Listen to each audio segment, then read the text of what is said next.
Welcome back to Real Talk with Real People. My name is Dr. Karoline Bethea-Jones, and I am here today with author, singer, actress, and host Vernae Taylor. Hi. Hi, Vernae. How are you? I'm good. I'm so happy to be here.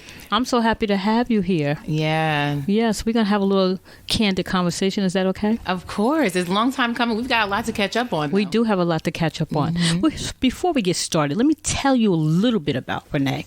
She is a proud alumni of Rutgers University and has publicly spoken on bridging the gap among sectors within organizations. Yes, we're going to talk about that a little bit. So, okay. Another word for departments.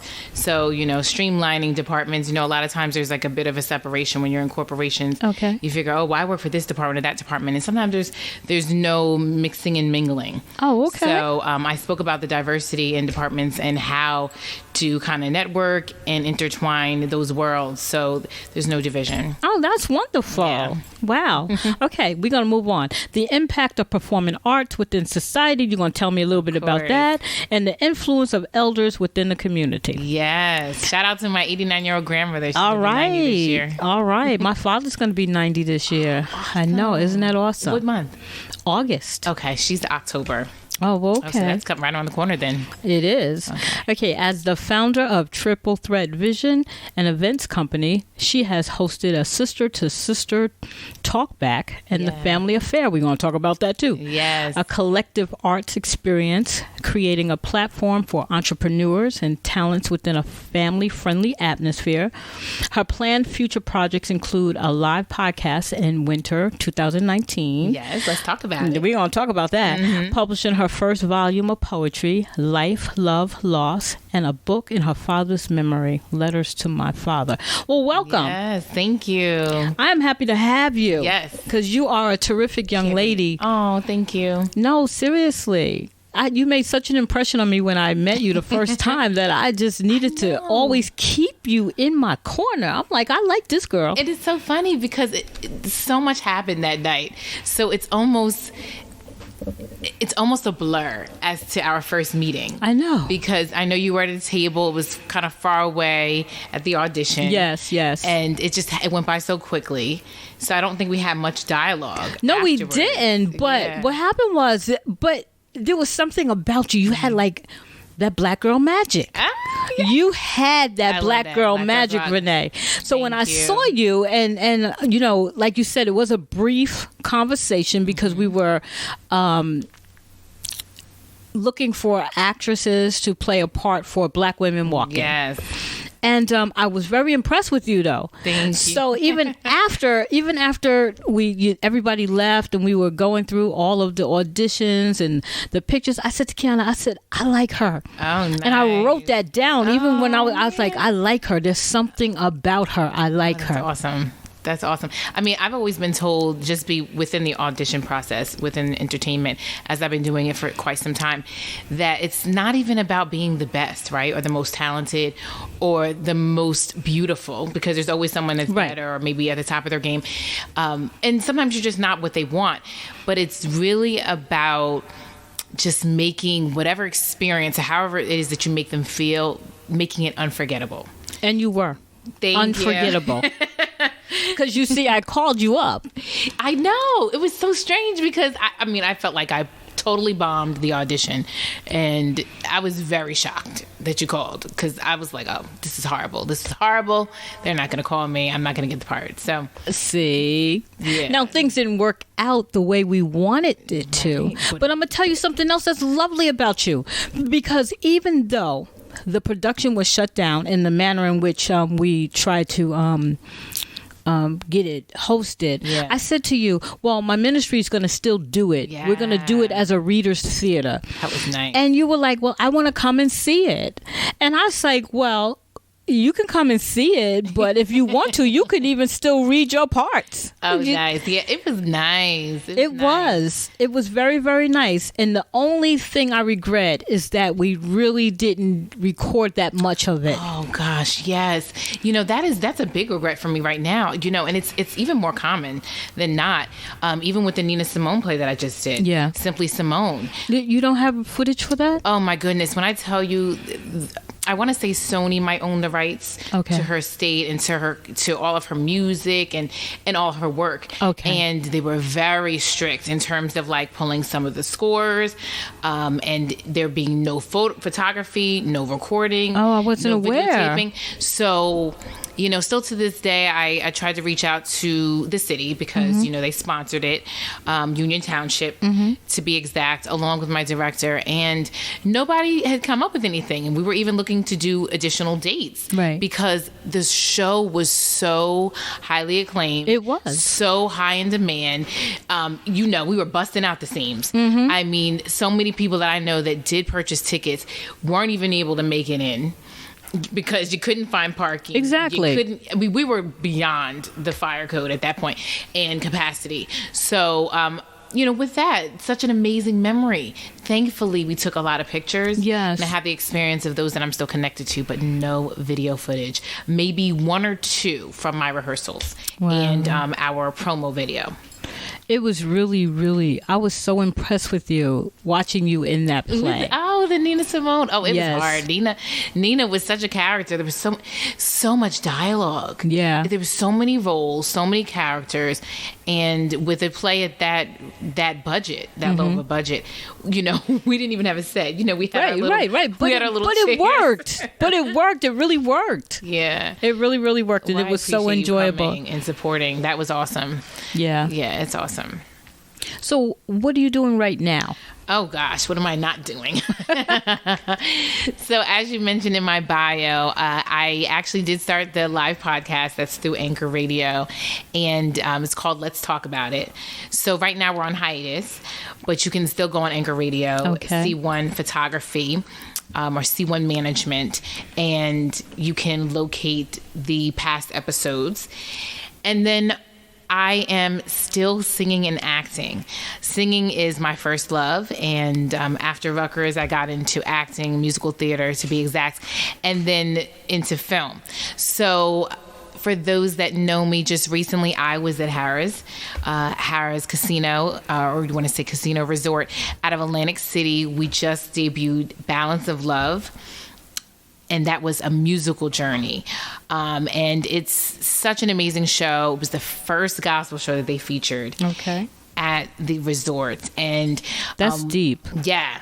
Yes. And we actually, and to even get even deeper, we actually went on before Kirk Franklin. Kirk Franklin, he's scheduled to go on this month. And we did this June 21st was the date that we were there. It was our pilot show.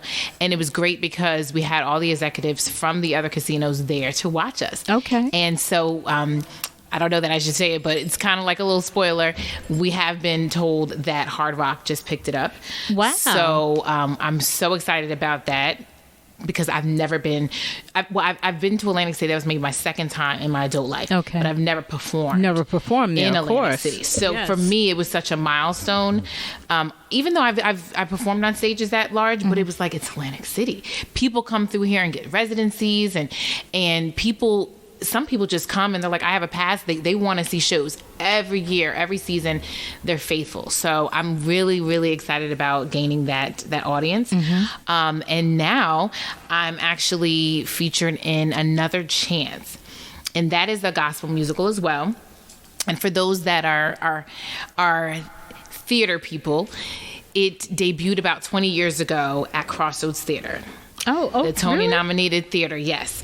It was actually picked up originally at the Negro Ensemble Company. And from there, they picked up 2 seasons. I believe it was 2 to 3 seasons at Crossroads Theater. And as a youth, right before I actually entered into Rutgers University, I happened to be a subscriber at Crossroads Theater with my aunt. Shout out to my Aunt Gail out of Somerset, New Jersey. She exposed me to theater, and we had a subscription there and McCarter Theater, and we saw everything. And I tell you, this play had such an impact on me. The characters, the depth of the characters, and the music was unmatched. And to be in the show and have even opportunity to just audition was such a blessing and such an honor. So that will be debuting August 15th will be our preview date. Okay. That will be in Trenton, New Jersey, or some people say Hamilton. It's right outside of Trenton, so it depends on how you look at it. Sometimes it comes up either way, but that will be at the True Love Center, and that is Another Chance, and that will run until October. At the very least, October, with a possible extension. And how will individuals get tickets? Is there a box office? Yes. Or? So you can actually go right now to anotherchanceplay.com, and you can go right online and you'll see a full website of all information, the producers, the journey, their testimonies, how it came about, how they even decided to come back after 20 years and it's still being relevant. You'll also see a promo there, preview tickets for our debut and then the original start of the show. Okay. Because we have about 3 preview dates. So I'm really excited about that. That will go into October 6th, and you can look that up. So you can come and take a look at it. Yeah, and hope to see you all there. Okay, so what about this poetry we're talking about here? Oh, yes. Okay, so another thing that I mentioned there. So it's funny. I just did a reading for Breakthrough at Summit Public Library. So shout out to them. They were amazing, the staff, in assisting me in getting that off the ground. But there, one of the questions, I had a Q&A. As well as a reading, excerpts from other authors in the book, and along with my own chapter. And one of the questions was, what's your writing process? How did you even begin writing? And I shared with the young ladies and actually 2 young men that came, that as a child, I would always write in my diary. And for me, it wasn't even just about what I did or, who I liked or my friends and whatnot.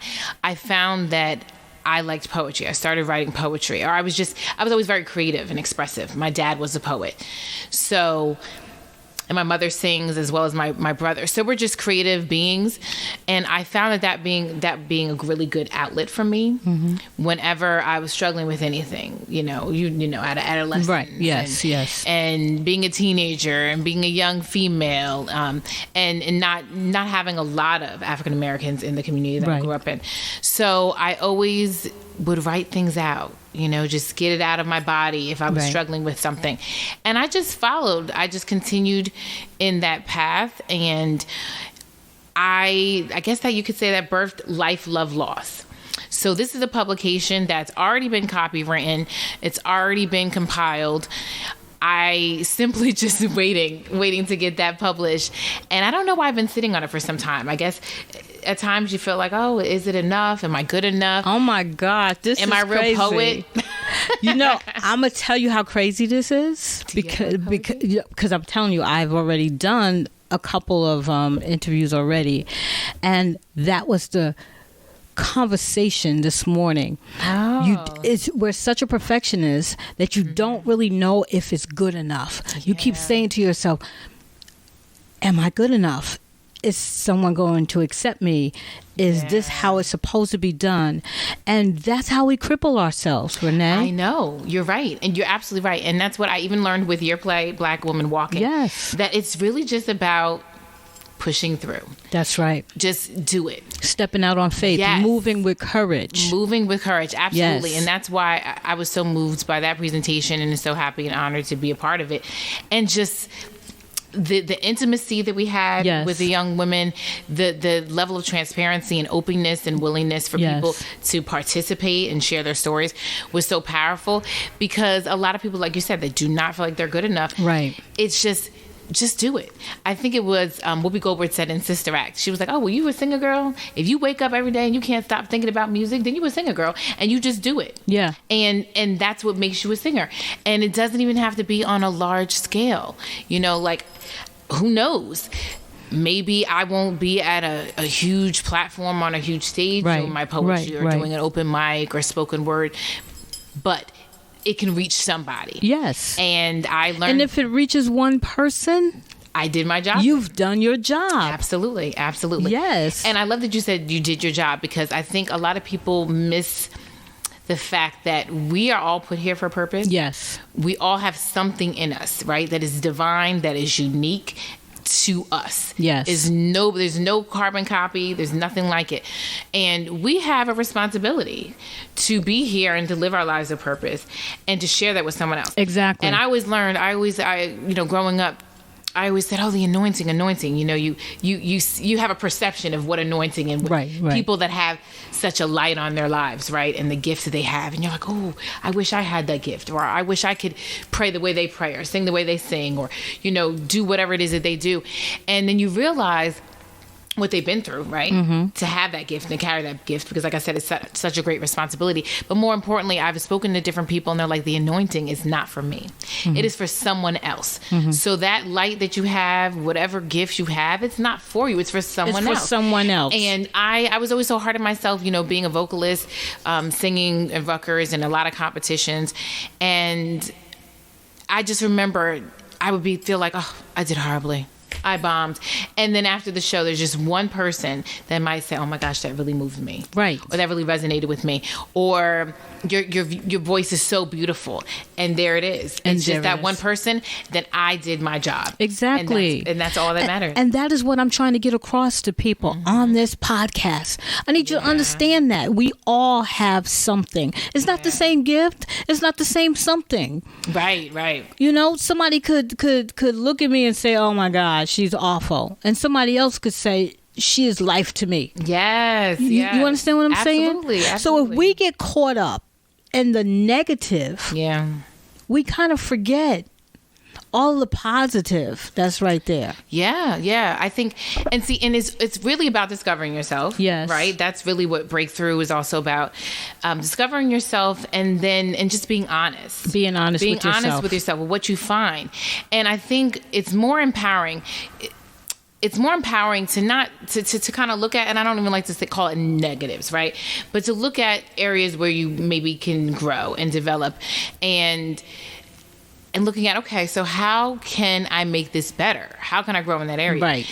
How can I link myself to people that know more than I do, are more wise, have more experience? And that's really what it's about. That's each really one, what my journey's been. Yes. I mean, even the way that we connected. Yes. And we stay connected. And even though you're super busy and I'm super busy, I always make a point of letting you know, oh, well, this is what's going on. Right. You let me know what your ministry is doing. And anytime I can show up and support you, I want to do that. Because and you have. This is how we connect. This is how you build relationships. And this is how you learn. Yes. That's because I would have never thought to do, what do we call it? With Black Women Walking. What do you Readers call that Theater. Okay, Readers Theater. Yes. I've never done anything like that before. So I didn't know what to expect. I didn't know if I would be good at it. You know what I mean? And, it's not like we had, several rehearsals to really go through the script. We actually didn't have a rehearsal, did we? I don't think we did. Oh my goodness. I think we were supposed to do like a read through on the phone. Right. I don't know if it happened. I think we ended up just talking. Right. And then we said, when we get there, we'll just do it. And that's exactly what happened. Yeah. And then Kiana decided to just bring a few props to try to help us along a little bit. That was nice. I think they really went along with the journey and the ride. Yes. They could visualize it. So that was nice. That was a nice little addition to the experience, having those props. And it was a great experience. And everyone in the audience also felt it was a great experience. Yes. And I was just so pleased that they were so willing to participate. Yes. Because that's the hardest part. A lot of times people don't want... They kind of just want to be there and be spectators, right? Exactly. And they don't realize, they're like, oh, well, you're on the stage. I don't want to be a part of this. But it's also, too, I don't let people be spectators. Okay? Yeah. I don't. Yeah. Because I think everybody's looking for an invitation. You're right. So Someone needs a push. Yeah. Okay. So I always want to invite you to come in. Okay. I want to invite you in. Okay. So it's okay. It's okay. Your opinion is okay. Yeah. It's almost like you got to give them that permission. Yes. This discussion includes all of us, so it's okay. You can come into this. So that's what makes it amazing, and that's why I love this journey that I'm on. I love this journey. Yes. I mean, well, this is the way to do it because you want to reach more people. Yes. And a lot of times it's just like, just do it. You're talking to your friends, you're talking to other amazing influencers that you're exposed to, and somebody somewhere is going to hear it. Yes. You know what I mean? And somebody somewhere is going to be like, oh, wow, I didn't know that they did that, or I didn't know this person was local, or I didn't know that they were so accessible. I think that's what I loved about podcasts and love about any type of experience where you have a visual audience, you know, in-house, or you have an audience that's virtual. It just lets people know there's other people out there doing the things that you're doing. Right. And they're just like you. Yes. That's the thing. I think because we've always had this misconception when you look at Hollywood stars, you know, sometimes they're untouchable. Even growing up in the church, I've had this perception of, the pastor, I can't talk to the pastor. Unreachable. You can't talk to them. I can't ask them, or I can't let them know about my problems. Or I remember the first time I saw the pastor outside of church. Pastor, you own jeans? You know, things like that, because you have this image. Yes, this image. Who these people are. Yes, yes. And then you realize, wait a minute, they have the same challenges I have, and that's really part of what Breakthrough is about. Yes, yeah, I do know that, yeah. and I'm very appreciative of it, because I like what you just said, because people see you and they already form an opinion as to who you are supposed to be. Right. And like for me, it was hard because you may not know, or I thought you did know, that I am a licensed minister. Yeah. I just finished schooling where I got my doctorate in biblical theology. And I think the expectation is now I'm going to go on and I'm going to be this great big preacher. Right. Oh, right. So they think that that's the only path. That's the only path. Okay. So I need to now preach. And that's not the path that God has put me on. And it's not the path that I'm on. Okay. And it's difficult sometimes to have a conversation with somebody who has already put you in this box. Right. Okay. Yeah. Everybody trying to put limits. Yeah. So you know what? That is a really good. That's a really good example. Because you're right. Your ministry can be so vast. As much as you want it to be, you can reach who you want to reach. I know that you like it. Intimate. To really, that's the word. You took the words out of my mouth. You like it intimate. You like the one-on-one experience. Yes. And there's nothing like that, because that's true ministry. Because sometimes it's easy. Like I said, you look at pastors or preachers or anybody that matter, or speakers that you feel like are untouchable. Like, oh, well, can I reach them? Can I even see them after the show? Because everybody's going to be. And it's the one thing I didn't want to be. Yeah. Unreachable. Yeah, and so I think that's what makes your ministry so unique and special. I wanted everyone to feel like they had a seat at the table. And that we can have a conversation. That's a good way to look at it. Yeah. And that I can learn from you just like you can learn from me. Yeah. So I never wanted anyone to think that I was above anyone, or that where I am in this station in my life made me unavailable for you. Right. And I always wanted to be available for you. Our ministry is... And you have been. Thank you. Our ministry is called Sisters Helping Sisters in Christ for a reason. Because I like the Christ model. Yeah. Because what drew me in to Christ in the first place was his ability to be with the people, for the people. Yes. People to sit among the people. He was a servant first. Yes. And that's the thing. And we don't realize that a lot of times these big name people, these people we put up on pedestals. Yes. They were servers first. They were servants first. Yes, yes, and servants of the work, right? Servants of, like we mentioned before off record, of this purpose and divine gift that we have. Yes. And then we need to be servants of those outside in the world that need something. That may not necessarily walk into a church. Yeah. And I've tried to explain this before. What happens to those folks who will not walk into a church? You're right. You're right. And that's exactly what this play is about, that I'm going to be doing, Another Chance. And I'm telling you, the story is amazing. So it's going to resonate with so many people. And that's exactly what the director, the writer, who never had any prior experience, might I add, shout out to Melanie Ford. She mentioned in her testimony that there are some people that will never walk into a church. That's right. There are some people that have been bruised and battered and hurt by some type of church or some type of religious experience. Exactly. Right? But people want to be entertained. So people will spend money on a party. They'll spend money on a concert. They'll spend money on a theater, some type of presentation. Right. And once they're there, they don't even realize that they're just caught up in the experience of positivity and of love and understanding that, oh, wow, I can be forgiven. Yes. I can still wake up and have another chance and do it differently. I can change my life at any given point. Time. Yes. Yeah. There is no, just what I did yesterday has no bearing on what I can do today. Absolutely. Absolutely. And that's the important thing. Yeah. That we're on this journey always for change. Yes, we're constantly, and I always tell people I'm ever evolving. You know, you don't want to be the same way that you were last year. Exactly. You want to grow, you want to develop, you want to expand your mind, you want to travel. Like I said, you want to broaden and expand your network and learn new things. And, exactly. And that's what they say, even, you know, connecting to people that are like-minded, that's important. But then also connecting to people that are different from you. And then also they cause you to level up, you know. Yes. They inspire you to be better. Yes. And that's important. I know they always say they. We always say they. We always say they, who's right? the they, Vernae? Who's they? I know. But they say that you shouldn't be the smartest person in your group. You shouldn't be the smartest person in the room. Yeah. There should always be someone smarter, someone that you can look up to, aspire to be, not to be like, but to even, you know, refer to. When you have questions, when you're like, oh, I'm trying to get to the next level. How do I go about doing that? How did you do that? And how can I get there? Yeah. And what do I need to do? There is too many people in the world that's hurting. There's too many people in the world that feel like they don't matter. Right. And somebody has to let those individuals know that they do matter. Yes.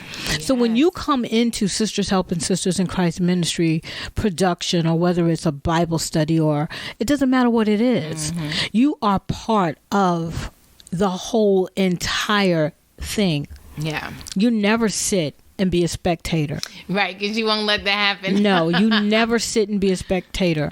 You are, and we give you that comfort of knowing that everything that you say, it stays right here. That's the because we're not it's not about us trying to go out there and tell everybody's business. It is about healing. It is 100% about the healing. Yes. So we like to say, you may come into this ministry broken, but you're going to leave whole. And that's beautiful, because and it's amazing that you have a clear vision and a clear mission. And I think that's also another thing that people need to keep in mind. You know, without vision, the people perish. So it's very important to have a clear vision for yourself. Yes. That's part of the reason why in my reading, when we did the Q&A, I had shared with a lot of people that writing is so therapeutic. Even writing your goals. Yes. Every single year I'm writing my goals. And when I look back on a previous year, like let's say I look back at 2016, and you think, oh, you haven't gotten anywhere. You think, oh gosh, oh, woe is me. I hate my life. And you look back like, oh, wow, I actually did that. this. Check Right. that off. Check Exactly. that off. And you don't even realize. Exactly. So, I mean, sometimes it's something as simple as my to-do list for the day. Yes. I tell people, when I conquered 3 things out of that list, I feel like, oof, I did good today. I feel productive. Like, you know what I mean? I do know what you mean. It's the little things. It's the little things about having a clear vision for yourself, where you see yourself going, and having a mission. So I think that's amazing that you guys have a clear vision and mission. Yeah. To really reach people. And I've been doing this for 22 years. When I tell people that, they look in amazement. But for 22 years, I have dedicated myself to this ministry. I have been there. I have showed up. And you love what you do. That's the thing, you're passionate about it, and that's why you can do it for so long. Yes. And longevity. That's the only way. When you're doing it right, you're gonna have longevity. When you're passionate about it, it's just in you. It is. Yeah. It is like what you were saying about it being in you. Yeah. It just spills right out. Yes. You don't have to work on it. Right. It is who you are. Yeah. So, why don't you tell me a little bit about Breakthrough? Yes. So Breakthrough, it's so funny. As I mentioned, writing has always been a big thing for me. And in 2008, I started writing my autobiography. I actually was working at an architectural design company and, just bored. I found that a lot of corporations, a lot of places that I worked, I just recall being at a desk, sitting at a cubicle, just daydreaming about all the other things that I wanted to do. And I started writing it, and it was just pouring out of me. But I always felt reluctant, like, I don't know. I don't want to hurt anybody. I don't want to expose anybody. I don't want to make my family feel a certain way. So I just sat on it. And think about it. I mean, what are we, 2019? So long, I just sat on it. And it just so happens that I came across an opportunity to be a co-author. And this was by way of Johnny Wimbrey. And a lot of people, if you know Johnny Wimbrey, motivational speaker, international speaker, best-selling author, but he also was really big in network marketing. And so I recall just filling out something, kind of just expressing my interest in doing and being a part of it. Right. But I don't even remember finishing it. I don't even remember hitting submit. It was just something like, you're starting to do something, you start to fill out something online or whatever the case may be, and then you get distracted. Right. And God knows whatever happened to it, right? So it vanished. And months down the line, I didn't think anything of it, didn't even know what I had done. It wasn't until I looked back at my phone since, I would say August of last year that I had been getting missed calls because there's so many robocalls, right? Right. You just never know. You can't really identify. So I had blocked the number. And I had so many messages from his people about this so-called project, Breakthrough. And I don't even know that it was called Breakthrough at the time. I think it was just like, okay, a co-authoring collaboration. So somehow or another, they called me from a different number that wasn't blocked. I was able to speak with somebody and then and be interviewed and go through the process and then actually speak with Johnny Wimbrey himself. And I told him my story. And therein lied and birthed Breakthrough, because that was my breakthrough. I saw that as my opportunity to reach the world, reach a larger mass of people, being on the platform with such as names as Johnny Wimbrey, Les Brown, Nick Halleck, and other co-authors around the country, that I could tell my story. So that is what Breakthrough is. Breakthrough is somewhat of a preview of my autobiography. It is real. It is very personal and very intimate and transparent about my upbringing, about my family life, and my challenges with relationships and my self-identity and esteem. And it all ends with all of those challenges and obstacles. It ends with somewhat of an action plan as to what I did to kind of put the pieces back together again, and still putting the pieces back together again. And so that's why, if you read it, the way that I sum it all up is, I'm breaking through, and I hope you do too. Because it is something that we are constantly going to do. This is a journey. This is a process. Sometimes there are things that are going to knock us down, and we've got to pick ourselves up again and again and again and again, and we're constantly reforming. So that's what Breakthrough is about. And so that's what I really love about it. I really hope that it resonates with people. People pick it up. It's available on Amazon now. Yes, it is. I got my copy in my hand right now. Yes, and I'll be autographing that. Don't let me forget. But yes, you can Google Vernae, that's Vernae, Taylor, Taylor, Breakthrough. It'll come right up. And you can order it there, or you can even get it at Mondo, Summit, New Jersey. Or you can actually contact me by way of Instagram or Facebook, by my namesake, Vernae Taylor. And you too can figure out what it takes to have your breakthrough. And that's just my story. I mean, the stories that I read at my reading recently at the Summit Library, amazing. I mean, these were stories that reached me and impacted me, that I felt compelled to share with the group. And so mine's just a mere piece of this huge puzzle of other people and the things that they've been through. But you think you think you've got it all bad, and the stuff that people survived to now where they are, that they were able to come out of the darkest times of their lives to have a breakthrough and share it and inspire the people. This book is very important to me because not everyone is brave enough to tell their story. It's scary. I'll tell you it's that. very, very scary. I'm going to tell you how scary. Because even when I was going through, and we all go through, so this is not something that, anybody's exempt from. But I wanted to tell my story without, I understood your concerns, without indicting a whole bunch of people around me. You understand what I'm saying? So the road that I took is I wrote in fiction. So I wrote a story because I had so much stuff inside of me that I needed to just get out. So I made it a fiction story. But then I did get a little bit bold enough just last year to just a little bit, and it's my book is called oh my gosh, can you believe I have brain freeze right now? So many books. Oh my gosh. You can't keep them straight. Shattered Dreams and Candy Colored Rainbows. Okay. Oh, I like that. Because that's what I felt like was happening with me.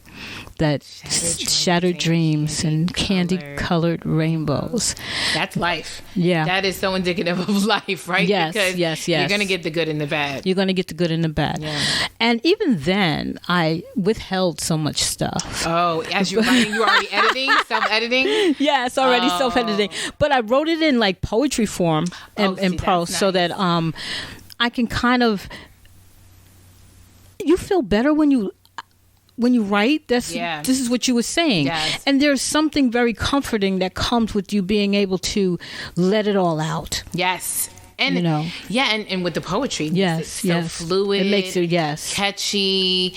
It's a lot of times people, it's easier for them to digest. Yes. When they poetry because it's so beautiful and melodic. Right. Yeah. Right.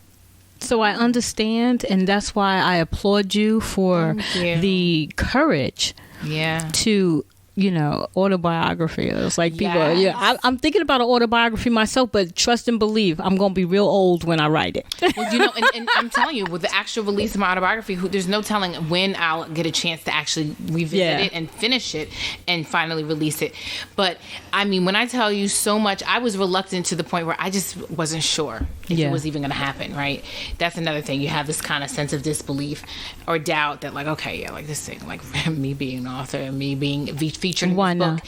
And and this is what I was saying to myself, even as I was going through the process, I didn't tell a soul. Nobody knew. And with my family, I was trying to debate. Okay, should I tell my grandmother first or should I tell my mom first? Who's going to be easier? And who can I tell? And then they can kind of break the news to someone else. And I didn't tell friends. Mm-hmm. It was one of those things where I'm like, before it could become tangible, like it materialized in my hand, I said, nope. I didn't want anyone to shatter that dream, because that's another thing you have to be careful about. That's right. You have to be careful about a lot of times that whatever God gave you, sometimes it's for you. Yes. And it's for you to take ownership of and to handle it with care.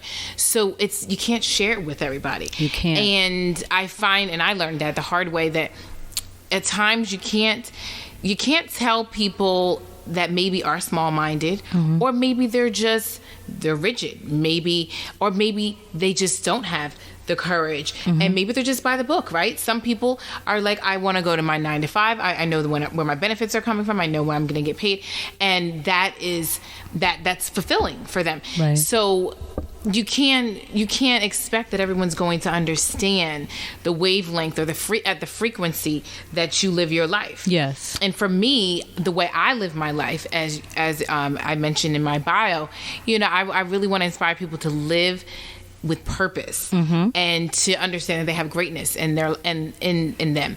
But more importantly, for me, I feel like it's such a duty. Like, I would hate to be here lost, not knowing why it is that I was created.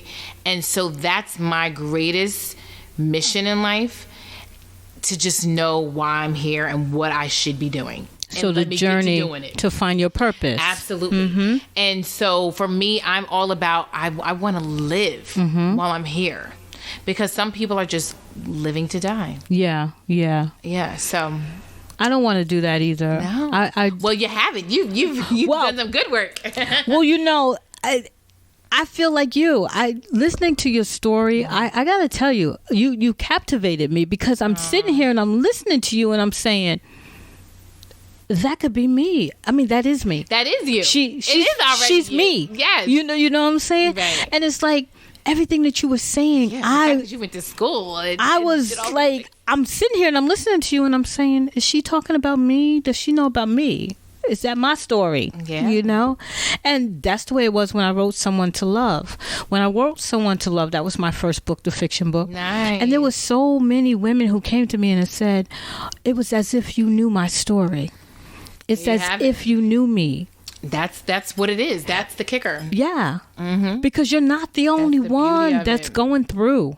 Yes, that's the beauty of it. And this is exactly why through my company, Triple Threat Vision, I did a sister talk back. That's something that I also want to bring back on a larger platform, a larger scale, where I can find an actual event space to do it consistently, like, maybe monthly or bi-monthly.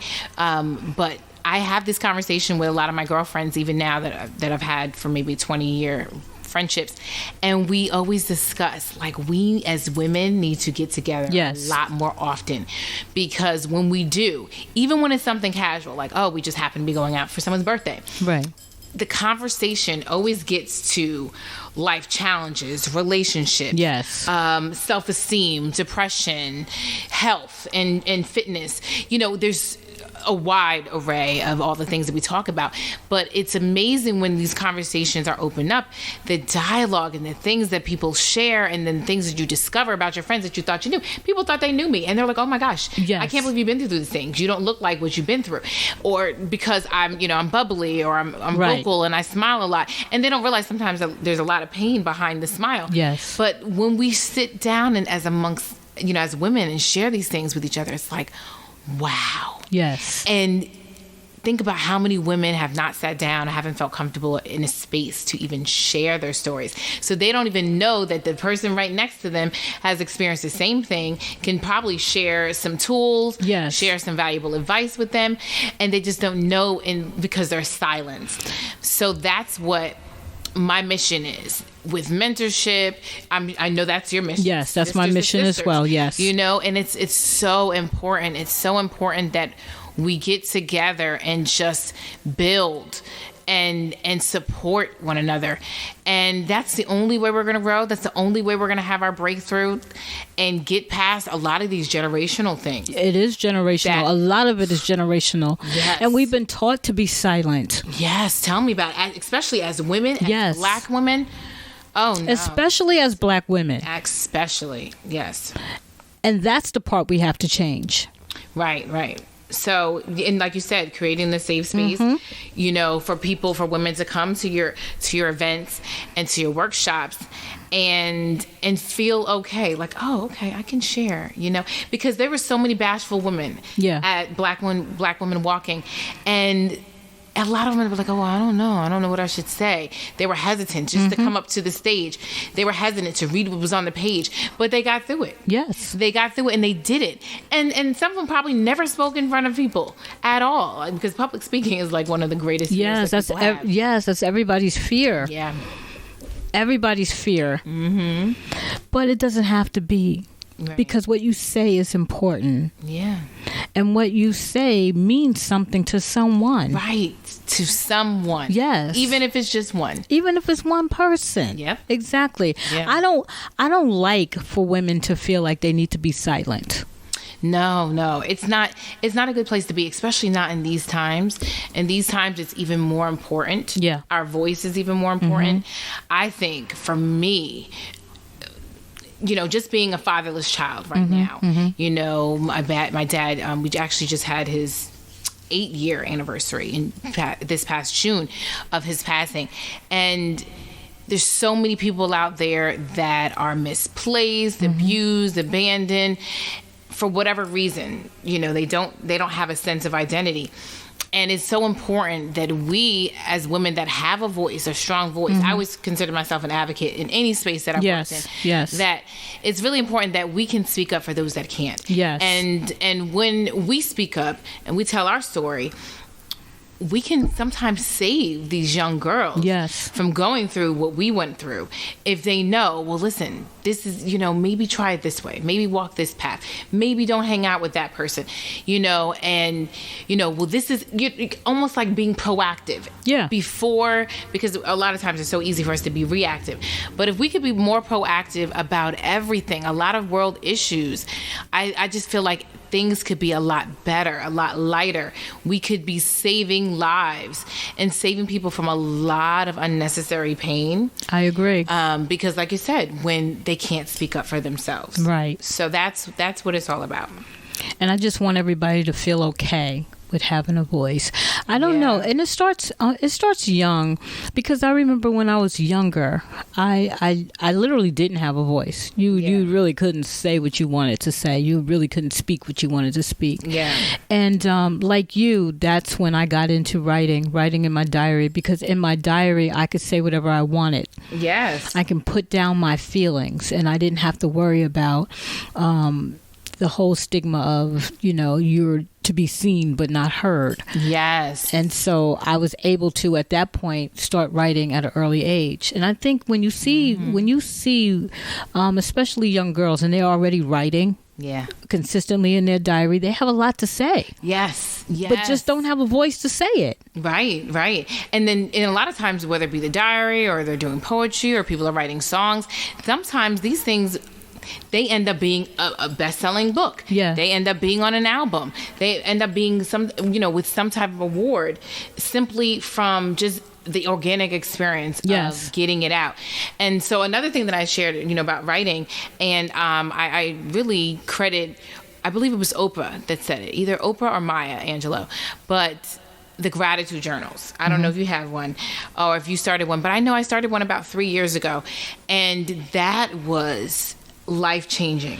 All right, explain what a gratitude journal is for anybody who might need to know. Yes, of course.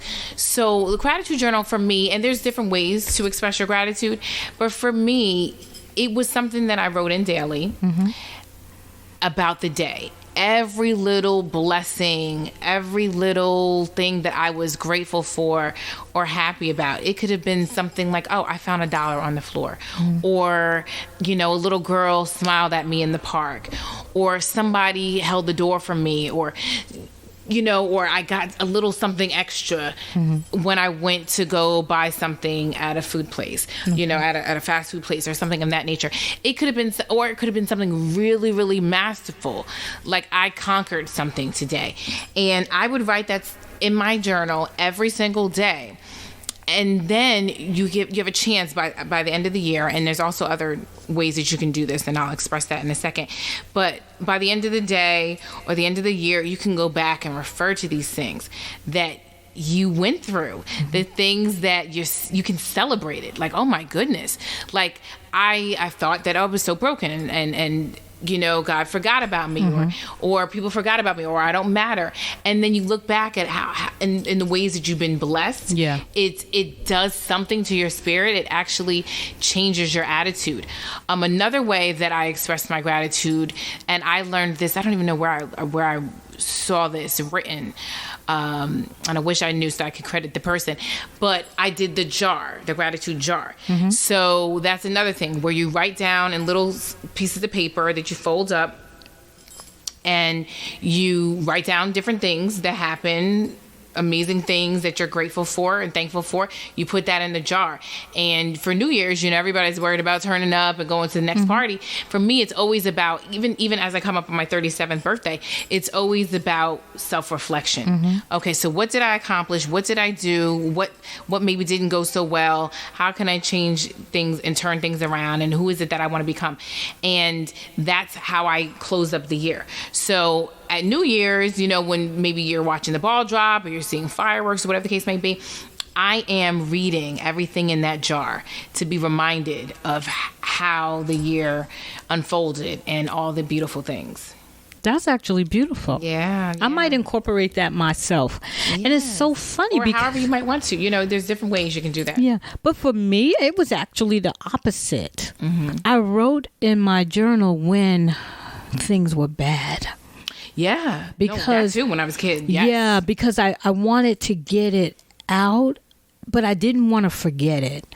Yeah. I don't know why I felt this way, but I never wanted to. I knew I was going to somehow get over it because I was always a believer, so I always had this very big spiritual base. Okay. But I never wanted to forget. And I guess in a sense that was my way of being grateful to God for where he brought me from. Right. So when you look back and read it. Yes. Oh yeah, that's powerful too. That's a powerful tool as well. So I used the tool that way, but I like your way as well, and I might start doing that. But no, absolutely. I mean, as a kid, especially as a teenager, going through adolescence and all of those hardships, right? Yeah. That of course at the time were like, oh, catastrophic. But as you get older, you're like, okay, it wasn't the worst thing in the world. But yeah, like you said, a lot of things that I was going through that might have been negative, I saw it as a way to get it out of my body. Yes. Because I think we live in such a society that promotes this idea of suppression, right? It promotes the idea of seeking out some type of material thing, some type of substance or drug to escape from the pain. Right. But nobody, but I don't want to say nobody, but a lot of people are not talking about therapy. It's like now we are really trying to conquer the issue of mental health, but nobody's really talking about it. I know even within the Black community, it's almost taboo, the idea of therapy, the idea of counseling, the idea that, you as a Christian can be depressed, or have some type of issue or concern. And with that being said, I've always been the type of person, some people say I wear my heart on my sleeve, but I've been the type of person that when you're going through something, you have to get it out, because you think that by you pushing these feelings down and ignoring them and denying them and not speaking about them, that they're just going to evaporate. And they're not. They don't. At some point, they manifest themselves in some way. In some way that you don't want it to. And you actually can't even control. You can't even control how it's going to manifest. Yes. I know a lot of people that had, their first marriage didn't work out because it manifested its way. Or I know there's certain things that were unresolved in me that manifested itself in my relationships. Yeah. So it could be the slightest thing, and it's just important to acknowledge, okay, something's not right. I'm feeling off today. Why am I feeling this way? And get it out on the page. So, whether you use my tool of gratitude, whether you use the tool of just getting it out so that by which you came. Yeah. That's awesome. Yes. Either way. Because sometimes you need to be reminded of what you're able to do. I can do all things through Christ who gives me strength. Yeah. Sometimes you need to see that you do have strength within yourself to get through those dark days. Yes. And, a good friend of mine from my church, my pastor, sadly, she's no longer with us, at Shiloh Pentecostal Church in Somerville, was the church that I was at. And a good friend of mine there, she always used to say, this too shall pass. This too shall pass. This too shall pass. Right. And you don't see it in the moment. You don't see it in the moment. But it is so true. And I even speak about some of the books that helped me in my chapter of the breakthrough, for people to understand that you can pick something up, you can pour into yourself. And if you're making good deposits, right? You're depositing inspiring things, empowering things, positive things, encouraging yourself, that there's nothing that can come out of that but good, because that's what you are putting in, and that's what's going to come out. So if we're more intentional about what we're digesting, I think we can definitely be stronger and get through a lot of things that we just we didn't know in the moment that we could survive. Well, you certainly got through. Well, I'm still getting through. I tell you, it's rough some days. It is rough some days. And I just feel like I try to be as honest as possible where I'm at. Yeah. And I say to my friends, as I'm even going through a transition now, I say I allow myself to feel whatever it is I'm going to feel. Even I learned this even having lost my father. And for anyone that's lost a parent or anybody that's close to you, there is a process. The grieving and mourning process, it's different every day. And you have to, how they say there's no way to resolve pain, or there's no way to get through it but through. You can't get over under it. You have to around go it. You have to around go through it. it. Yes, thank you. You have to go through it, and in order to do so, you have to be honest in acknowledging where you are at that particular moment. So I allow myself that time. Like, okay, Vernae, if you need to cry, go on and get it out. Yes. But you still got to go to that audition. That's right. You still need to finish this chapter. You still need to do your book reading. You still need to show up and sing praise and worship at church. You are still expected on that stage at call time. And that's all there is to it. It's just about putting your one foot in front of the other and continuing to move. Yes. Just say, okay, every day I'm going to take strides on doing something itty bitty. Itty bitty. I'm going to take strides towards that ultimate goal. And before you know it, you're like, oh my gosh, look how far I came. You don't even realize all the steps. Like, I remember, I was in the prime of my life, right? I was tiny. I was like a size 4. I was running 3.5 miles a day. Well, I'm clearly not a size 4 anymore, and I can't do 3.5 miles a day in jogging.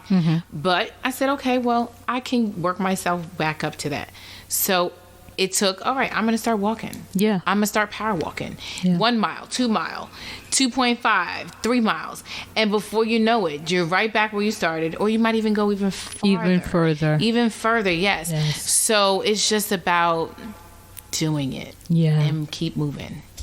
So one thing to say to someone who is out there struggling and trying to get to their breakthrough, what would you say to them? Yes. For those that are listening and you're trying to get to your breakthrough, as I just mentioned, you just want to keep moving forward. And I have learned also you want to surrender. Surrender yourself. Sometimes it's just a matter of speaking to your Heavenly Father, to a greater power, whatever you might call him. You speak to that and just say, use me, help me. Give me strength. And that's what I do in the morning. Lord, give me strength and to keep moving, to keep fighting. And before you know it, you're getting up, you're smiling. It's the little things that can still make you laugh. You are setting goals for yourself. And like I said, writing everything down, that's important too. When you're feeling sad, why you're feeling sad, what are your triggers? When you're feeling happy, when you're feeling really grateful and blessed, what is it that made you feel that way? When you're writing those things down, you are materializing it, you are putting a name on it, a stamp on it, you're taking ownership and accountability for it so that you can remember, you can recall those times. Oh, this is what I said I was going to do. So let me get to it. Or this is who I said I want to be. Let me get to it. Yeah. What are the action steps? And sometimes you just need to keep revisiting that. Revisit things. Also, in obtaining your breakthrough, you need to make sure that you're surrounding yourself with positive people, positive programming. Turn the television off. I turned the television off for a long, long time. It's just been as of recently that I might have watched maybe 1 or 2 things. But get into a book. Go to talkbacks, workshops, mix and mingle. When I did my reading for Breakthrough, and some really amazing, beautiful people that I did not know that just happened to see it on social media came to visit, people that were supposed to be in other places. Right. They delayed or, canceled their plans to be with me that night, to take a chance on me. And I thought it was amazing. And even with that, I shared with everybody, utilize your local library. There are so many workshops and groups and resources in helping you through whatever it is you're going through. And also, I believe in therapy. And therapy is nothing more than talking to a person, someone that's mutual, someone that can be objective, someone that can provide you with tools. And I'm not talking about medicating. I'm talking about simply sitting down and speaking with someone that can provide you with tools and alternatives to the way that you've been doing it. Yeah. And if it hasn't been working the way you're doing it, then you know what? You may have to do it another way. So just be open. Be open to the process. Be patient with yourself. Be kind to yourself. And keep moving forward. Yes. That was really long-winded. Sorry. No, that was necessary and beautiful. Thank you so much. Oh my gosh, thank you. There is someone listening, and there is someone who needed to hear that. Thank you for having me. And I love that we met. Yes. And that we've built we'll continue to build on this relationship. And I love the work that you do. Thank you. And that I appreciate it. And that you always think of me. I always say, thank you for thinking of me. You know, even to be here, to say, oh, I want to interview you. I think that is so amazing. So I'm excited for the future and anything that you have going on. Oh, well, thank you. I will keep you in the loop if you promise to keep me in the loop. Absolutely. So I have your next book reading is August 4th, right? Yes. So let's talk about that. Absolutely. Let them know where. So yes, I am a resident of Summit, New Jersey, and it will be in Summit at Mondo. And of those that know Mondo, it's such an amazing place where they do market a lot of local entrepreneurs and business owners and merchants. So they also have a restaurant there along with a theater. So if you are on Springfield Avenue in Mondo, that will be on a Sunday, August 4th, 2 p.m. to 4 p.m. And we will be there. You can meet me there. We're going to have a Q&A. We'll have light refreshments. And we'll have a chance where you can speak and engage. And we can dialogue about my inspiration for the book. And for those that maybe have something that they're birthing inside of them that they just didn't feel, courageous enough to do just yet. So I am looking forward to that. And of course, you can go to anotherchanceplay.com and purchase your preview tickets for Another Chance out of Hamilton, New Jersey. And then also look for us, the Balance of Love crew, musical journey. Look for us in Atlantic City. We might go back to Harris, but we're also going to be at the Hard Rock Cafe. So I will be giving you guys more dates as more information becomes available. Okay, that's good. And of course, stay plugged into my social media. Instagram, Vernae Taylor. That's V like Victor, ERNAE TAYLOR. It is an open page. You can DM me. I check it every day. I'm posting, everything that's going on with me on that page, along with my website, vernae.com. So you can find me there. Okay. And please go pick up her book. Yes. It's called Breakthrough. And it can be found at Amazon. Yes, right on Amazon. And there's also copies sold at Mondo. Or you can DM me if you're a local customer. I can always meet you somewhere and we can just do an exchange and you'll get an autographed copy by me. Okay, that's great. And I'll put this information on the page as well. Yes. So you've been listening to Real Talk with Real People. Yes. And I have a very real person sitting in front of me today, and I'm very grateful to have her. Yes, thank you. So we're gonna sign off. Yes, thank you. Thank you for listening. Okay, yes. Thank you for listening to Real Talk. I'm Dr. Karoline Bethea-Jones, and I will see you next time. Yes, thank you. And I'm Vernae Taylor.